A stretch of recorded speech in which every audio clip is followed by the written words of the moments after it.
লোকের মুখ ঠেকাতে পারছি না।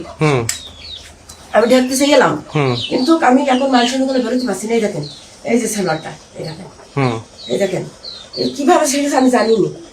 এই ড্রেসটা আমার পরা ছিল দিন পর। দেখেন এই ঘরে আসেন, ওই যে কাট আউট খুলিতে টিপি চলতে আমার বই নিছি, কাট আউট খুলিতে চলতে।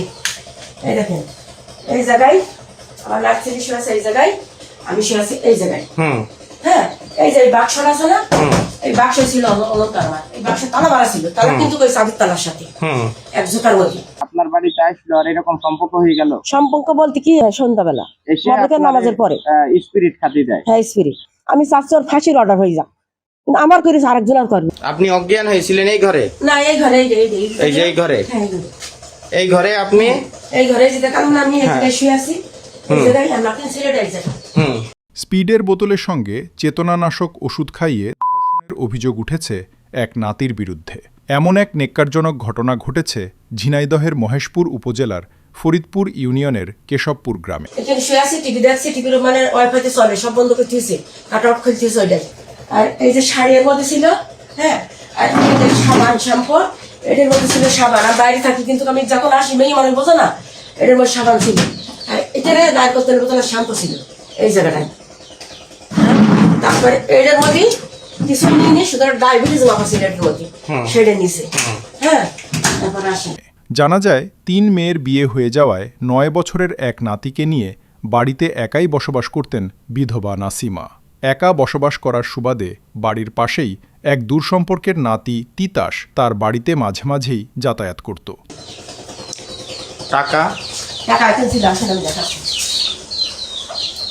টাকা ছিল এই দেখেন, এই যে আমার বোরকা এখানে, এই যে বোরকা টাকা আছে না, এখানে এখানে ব্যাগের ভিতর ছিল, এখানে টেনে এই ব্যাগের ভিতরে। এর মধ্যে কিভাবে দেখবে সে, এখানে টাকানো, ঠিক আছে? মানে আমাদের ঘুম পাই কিছু সারাদিন ওই যে থেরাপিস্টটা না, এই জায়গায় ছিল। আমার বোনিরা গেল, তো ভাই বোনা ছিল এই ঘরে নিয়ে এসে কিনে দিলাম, আমি তার ঘরে নিয়ে যাইনি, এখানে ছিল। ঘটনার দিন সন্ধেবেলা তিতাস তার বাড়িতে আসে। ঘরের ভেতরে বসে গল্পগুজব করতে থাকে। গল্প করার এক পর্যায়ে পূর্ব পরিকল্পিতভাবে কোমল পানি ও স্পিডের সঙ্গে চেতনানাশক ওষুধ মিশিয়ে বিধবা নাসিমা এবং তার ৯ বছরের নাতিকে খাইয়ে দেয়। এরপর তারা গভীরভাবে ঘুমিয়ে পড়েন। এসে ভালো মতো জিজ্ঞেস করলে আমরা বসতে পারলাম বিকালে। এবার আসলে এসে বসতে পারলাম, বসলো।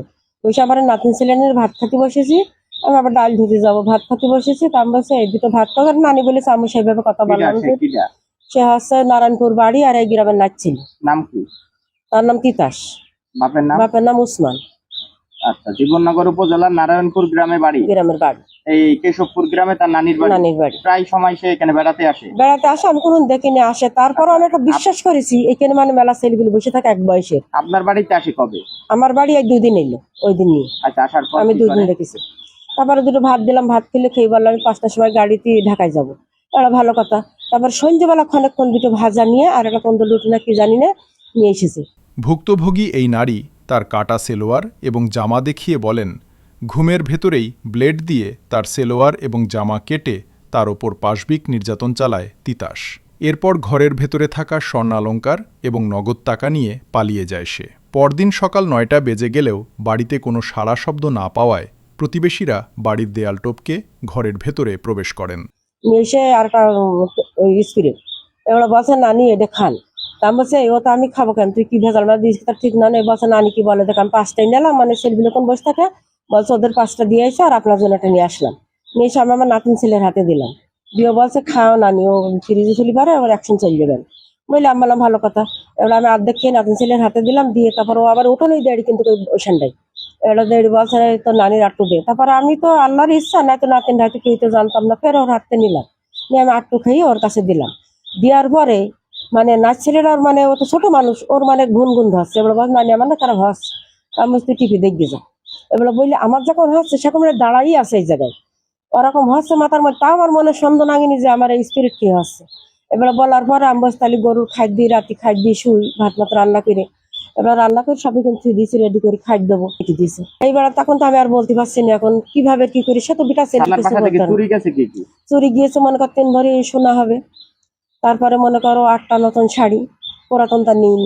তারপরে একটা ডায়াবেটিস মাপা, 2টো শ্যাম্পু, 2টো 250 লিটারের 250 তেলের বোতল, নারকেল প্যারাশুট, তারপরে 8টা সাবান, একটা 3 পিস আচ্ছা এইগুলো। হ্যাঁ, প্রতিবেশী নানি বলে এই আর কি। আচ্ছা, সে প্রায় সময় আসা যাওয়া করতো? প্রায় সময় আমি দেখিনি, আমি 2 দিন দেখেছি। 2 দিন ধরে 2 দিন দেখেছি। আপনার বাড়িতে আসলো আর এরকম সম্পর্ক হয়ে গেল? সম্পর্ক বলতে কি, এই জায়গায় ছেলেপিলে আড্ডা উড্ডা দেয়, আমার তো ওদের সাথে ইয়েছে।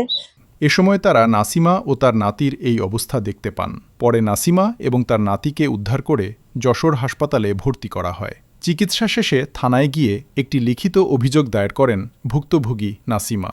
তিনি জানান, ঘটনার পর গ্রামে বিচার বসানো হলেও সেখানে তাকে হুমকি দেওয়া হয়। এই ঘটনার সুষ্ঠু বিচার এবং লম্পট তিতাসের দৃষ্টান্তমূলক শাস্তির দাবি জানিয়েছেন ভুক্তভোগী এই বিধবা নারী।